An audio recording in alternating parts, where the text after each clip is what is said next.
Hello everybody and welcome back to my channel.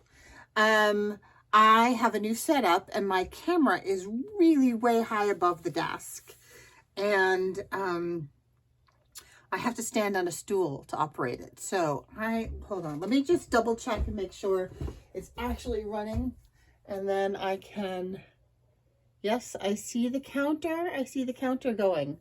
Okay, I'm a little nervous about this new setup. All right, hi. So I am back and I want to create a book cover or a journal cover from this book. I have my tea, have a nice cup of tea here for me. I think this is going to be a quick video. And I think all I'm going to do is prepare the cover. This is going to be part of a series, and it's going to be part of a kind of a round robin book swap that I'm doing with a bunch of other talented ladies. And I am so grateful for having been invited and been included in this. And all of the information for that will be in the description box below. And this will, I'm filming this, let's see, today is Saturday the 25th, but this isn't going to be posted until I think we said the 1st. And we'll explain all of that later on. But this is just about the preparing the book cover. So I have this gorgeous, it's the 7 science fiction novels of H.G. Wells, and was a withdrawn book from my local library. And it's got all kinds of yummy pages, which I hope to use later on. And yeah, let's just go to it. So it's a really nice size, and it's going to be nice to prepare because look, it's already coming away from the binding. So I don't even have to worry that much about poking through. I can just take my box cutter here and score it, and it's going to very easily, she says, in a hopeful manner, come away from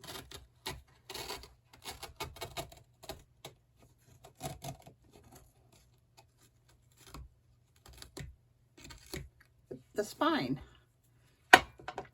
And oh look, there's some of the cloth binding. We'll just pull that out. And then here I can even go in from the side here, from the back side, and pull that right off on this side. See how that works? There's some cloth that got glued to the inside of the book cover, the book board. And I can just pull that off away in one piece and then cut. Might even be easier to use scissors, I think. Cut from behind, maybe. Stand up there. Pull that out of the way. And I'm just going to cut down. So I am going to reinforce this with both fabric and Tyvek. And there I have the book block. Ooh, this is a very cool library card and pocket, which I'm going to save. Kind of a wimpy pocket. Oh, it's got the live card catalog. It's got the wrong one. The card in here says Charles Todd, an unmarked grave. Fascinating. Well, we're going to save those. And there's the book block. Okay. Oops. Did I just jiggle you? I apologize. I'm not used to this new setup. I have my phone plugged in because it was low. I got to work that one out. Okay. So let's get this up the right way. And I want to reinforce this with some Tyvek. And And then I'm going to go over it all with fabric. But let me grab some, I have some book binders glue over here. This is from the Paper Source Bookbinding and Paper Arts PVA pH neutral acid free glue. Drying flexible, clear, and permanent glue. So this trick I got from Gail Agostinelli, I think, where you put the wax paper over the threads of the top, and by doing so, you ensure that you can unscrew the top again. Okay, so here I just want to cut myself some Tyvek. This is an express mail envelope that when someone sends me something in this type of envelope, I just cut out the address bit, and so much of the rest of the envelope is usable. I just need to find myself a pencil here and make a little mark as to the height. So I'm going to use this. So Tyvek it's essentially plastic, but it's super strong. It's what they wrap houses in during construction. Ha! Yeah, I found it. It's what they wrap houses in during construction to act as a vapor barrier and to act as a just another layer of insulation in the house, and it's super strong. Okay, so let me just cut off this little flappy bit here. It doesn't have to be perfectly square because I am going to cover it in fabric. So in this collaboration that I'm doing, the idea is that the journals will get passed around, and everybody will wind up working on every journal, which is totally exciting and fun. I'm just can't even tell you how thrilled I am to be doing this. And part of the decision that the next person can make is whether or not they do a hidden spine or a sewn in signatures. So I'm just going to cover the whole thing in fabric so that it will look good, whether they decide to do either decision they make, either way they decide to do it. It will look good. Okay.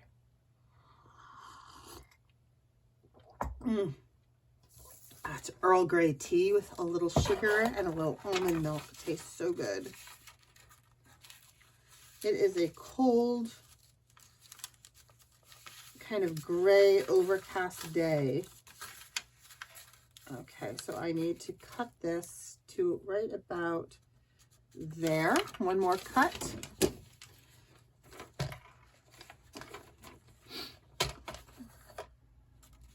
Where did I put the mark? Oh, dearie me. Is that it? Yes, that's it there. Ha ha ha. So when I redid my craft room, I've posted a craft room tour, and I'm working in my new craft room, or my redone craft room. And one of the things that I did was I threw out a lot of extraneous things that, you know, they come by you and you go, oh, that looks useful. I'm going to save that. Well, I am not doing that anymore. I am being ruthless because I am so enjoying clear spaces and tidiness and organization that I really want to keep it this way. And I think what I'm going to have to do is just be brutal. Like, I have a rule. I have one bin where I can keep, excuse my reach. I need a paintbrush for the glue, where I'm keeping like packaging, papers and boxes and paper bags. And if I have some packaging that I want to keep, it has to go in that bin. So if I have packaging that I want and there's no room for it, it's going to mean that I'm going to have to throw away some other kind of packaging, because I'm only going to keep that one bin's worth. That is just the way it has to be. So I'm just going to paint this glue on all over this surface here, including in the corners, because that's what I really want to do. Is I want to reinforce the spine and the hinges of the spine with this PVC. Not PVC, with this Tyvek, just to give it a lot of strength. And then when I put the fabric on over that, then I can be sure that whomever winds up with this journal can be sure that it's going to last a long, long time. Or if it doesn't, it won't be due to falling apart. I don't want it to fall apart on someone. So I'm just gonna scoosh that in there with my bone folder.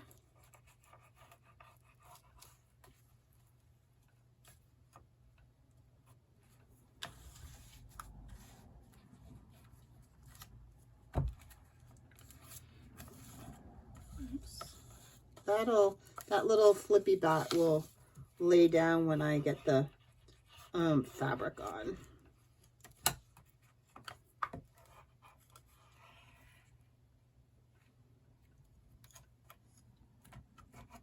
Okay, and then I'm going to put a little bit of glue. Oh, this heat came on just now. The heating ducts are right at my feet. So nice. Everything about this arrangement is working for me.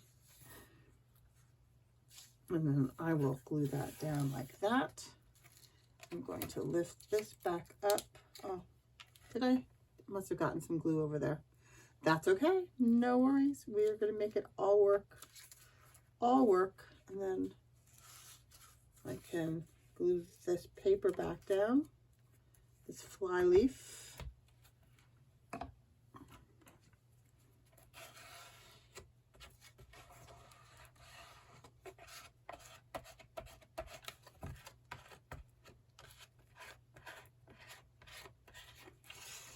There we go. This is just an old gift card. I find it works very well for squishing out air bubbles. Okay. I'm forgetting things to lay the way you want them to lay. Why? Hey, I don't know. You tell me. Okay. So let me put the cover. Oh my gosh, what am I going to do with this paintbrush? I should probably keep another jar with some water out here, huh? Okay, I'm going to close that up. And I don't have to worry about it drying out because it has both the cover and that wax paper on board. I have a bin beneath my under my desk. That's a little tiny rolly cart that I got from IKEA, and it only has my cleaning stuff on it. It has wipes and it has paper towels, or I think you call them kitchen towels in Europe. Okie doke. So now I have this. Put this aside for a sec. I have this fabric. Pencil aside. I have this fabric, and I really liked this blue, this kind of turquoise blue. See, the cover has blue and orange. It's kind of a peachy orange, but it's still orange. And I thought that this blue area with the, I could do it right. Let's see. Do I have a selvage? Is it all selvage? Oh, that looks really nice. I think I'm going to tear off this selvage.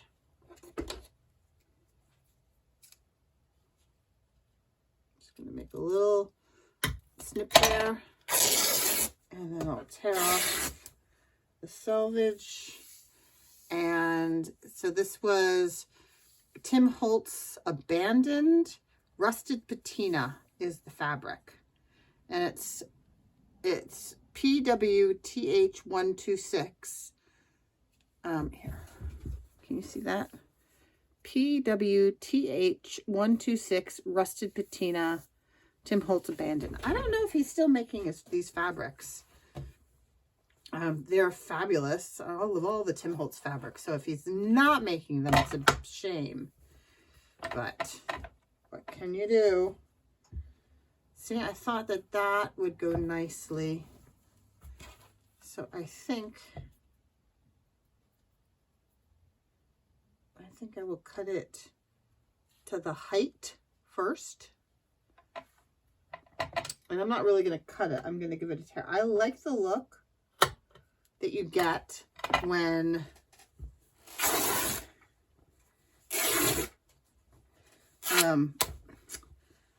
you tear the fabric and you get that little frayed edge that peeks out from behind the book cover. I mean, look at how gorgeous this fabric is. The colors are so vibrant. It's fabulous. Okay, so to that end, I want the writing. No, which way is the writing? Oh, is it every which way? Here we go. This is the side I want. Oh, but if you open it this way, it's going to be, whoa, orange. Or do I want to do it this way? So it's like, oh, okay, aqua. I think that's what I want. Prefer this. Okay, so I need to tear just a tiny smidge off of, what did I do with my scissors? Off of this side so that I get that frayed edge. And I'm just going to do like a 1/4 of an inch. Maybe.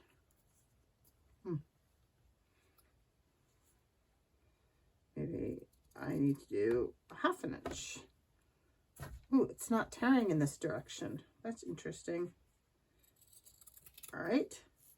I will cut, because there's a selvage there. I will cut and I will fray.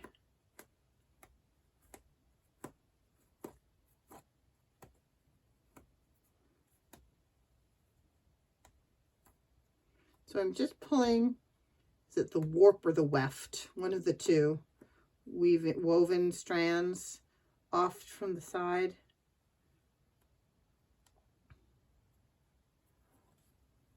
Okie dokie. Get a little bit of fray there, and I'm going to measure this across. The height is fine. I want to account for squishing it into those holes or the alleys for the hinge, and then I will tear it off, giving it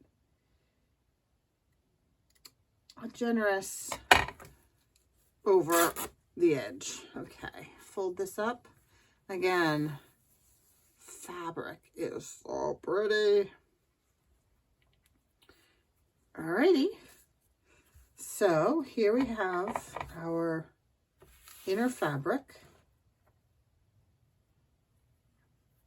And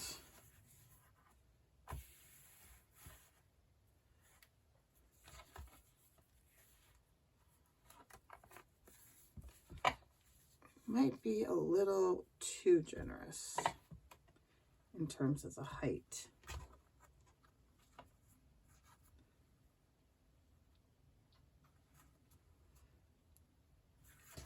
I think I might. Can you see? I think you can see my cutting mat right here.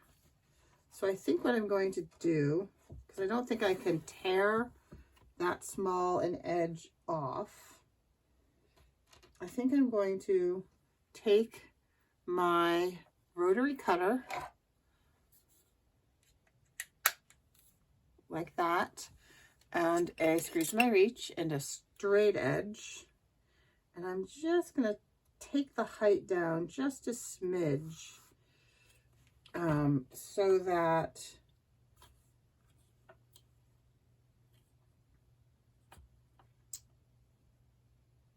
so that you see fringe and not white fabric. It's not long enough. Sorry. I have another longer ruler right there.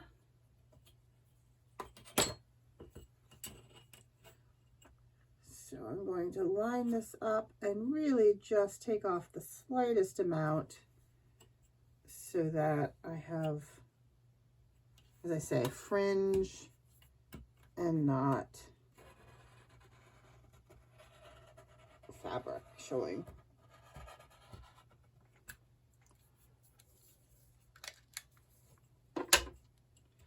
Okay, voila. And then where's my awl? I can use my awl to pull out some lines of thread and increase the fringe. Increase the fringe factor.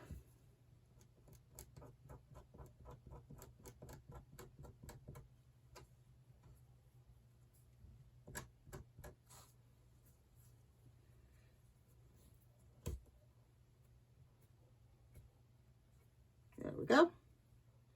Okay, let's see how that looks now. Ah, strings. See, that's the front. That's drying nicely. And that's going to go like that. And if we have it seen from this side, I think we'll have just, I can always pull out more threads and make it fringier. I think actually, you know what? I think this side's too long. Sorry, this is turning into a little more involved than I thought. Where's my rotary cutter? Can I freehand it?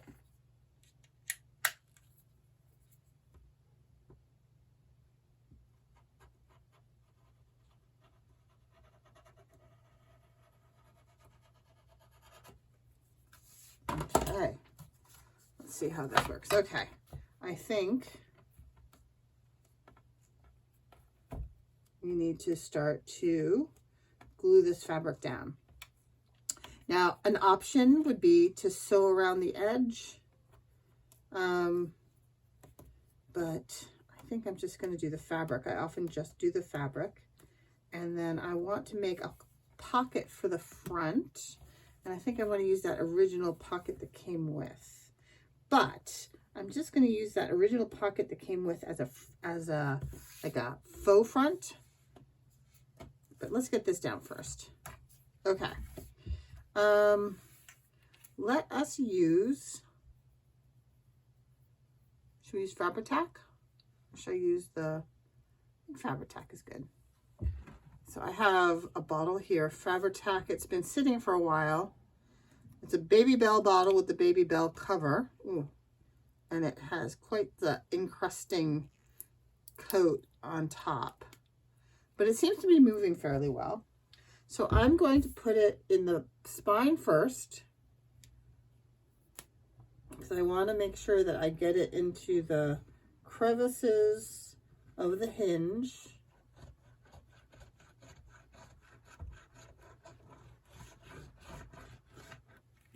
Like so. It's very warm in here right now because the heat is on. I'm going to fold it in half, and I want the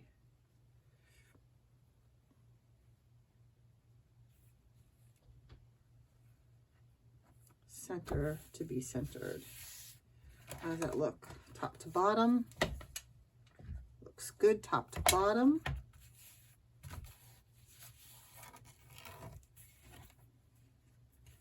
Feeling tacked down enough.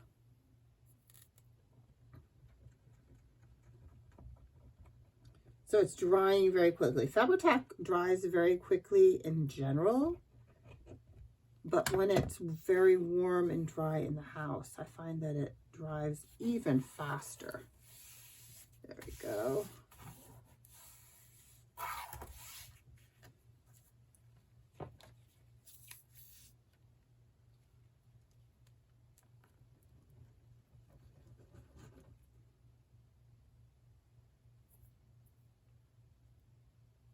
Yeah, can't get it out from my finger.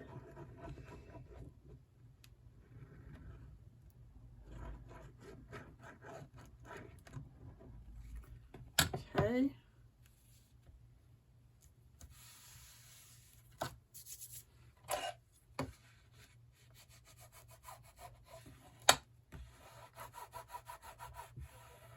Get it really down in there.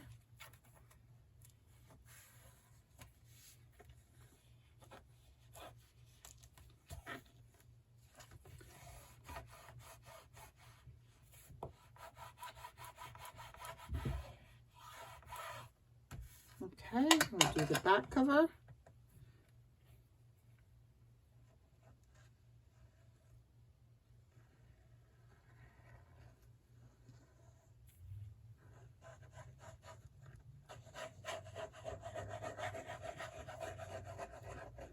Yeah, so I purged bags and bags of stuff, and I had a whole bunch of books stored in boxes, and I got those out on shelves, and I got, you know, most everything that I need while making stuff is at arm's reach. Some of the stuff that I store and I kind of pick and choose before I start a journal are still in bins, but they're the kind of thing that, you know, that help with the inspiration. You get the bin out before you start work, and you kind of look through what you have and you think about how you'll use it, but you don't need it to be there at your fingertips while you're working, because you've already gone through the process of picking that out. Just going to get that under. It seems to be coming off a little bit.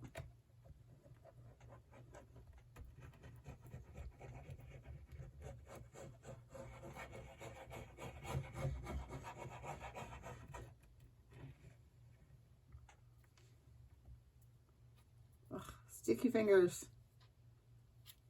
Okay. Make sure that's all down.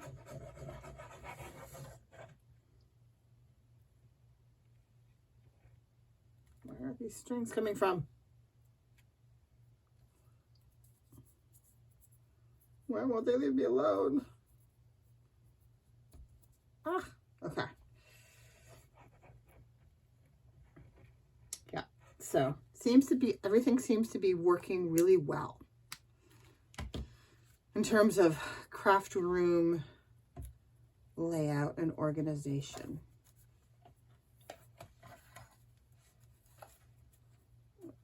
That was not quite reaching. That's okay. It's all right. It reaches, it reaches. Can I pull this? Yeah, I can pull this just a little bit this way. Alrighty. Get some of these stray strings. And there we have it. We have a H.G. Wells, 7 science fiction novels of H.G. Wells. I think I will pull out some strings on here and maybe run around the edge with some ink. And then next time I come back, we'll do a pocket for the inside cover. So thanks so much for joining me today. If you could, please click that like button, subscribe, hit the bell, and come back for some more later. Have a great day. Stay safe. Bye-bye.